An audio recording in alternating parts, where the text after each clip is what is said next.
ఇక్కడ ఒక సేవకుడు ఉన్నాడు, బాగా సువార్త చేస్తున్నారు. ఎవరు ఆ సేవకుడు? లేచి నిలబడండి. సేవకుడు, ఈ రోజు నుండి నా ద్వారా జరిగే అద్భుతాలు మీ ద్వారా జరుగుతాయి. మీరు మనసులో అనుకుంటున్నారు, ప్రభువా నేను సేవ చేస్తున్నాను కానీ ఫలితం ఉండట్లేదు. వచ్చిన వాళ్ళందరూ వెళ్ళిపోతున్నారు, ఎవరు నిలబడట్లేదు. అసలు నన్ను సేవకి పిలిచారా? ఎందుకు పిలిస్తే నాకు ఎందుకు ఇంత శోధన ప్రభువా అని చెప్పి మనసులో అనుకుంటున్నారు. ఒక నిరుత్సాహంతో వచ్చారు.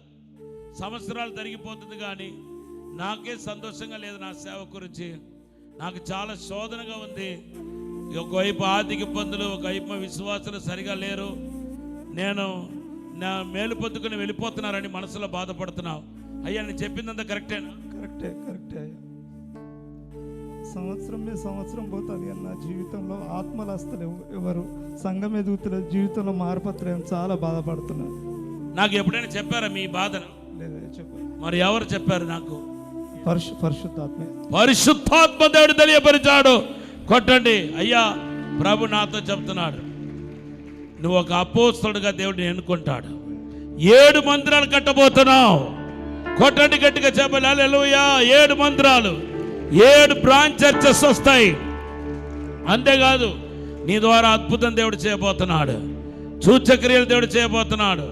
విడుదల దేవుడు చేయబోతున్నాడు. సాతాను శక్తులని లయమబోతున్నాయి. ఆర్థిక ఇబ్బందులతో సతమతమైపోతున్నాం. ఈ రోజుతో పాటు ఈ ఆర్థిక ఇబ్బందులన్నీ తొలగబోతున్నాయి. దేవుడు నీకు అద్భుతం చేయబోతున్నాను మాట్లాడుతున్నాడు. ఇన్ జీసస్ నేమ్ ఆమేన్. తండ్రి కుమార పరిశుద్ధాత్మ నామములో ఇప్పుడు నేను అభిషేకిస్తున్నాను.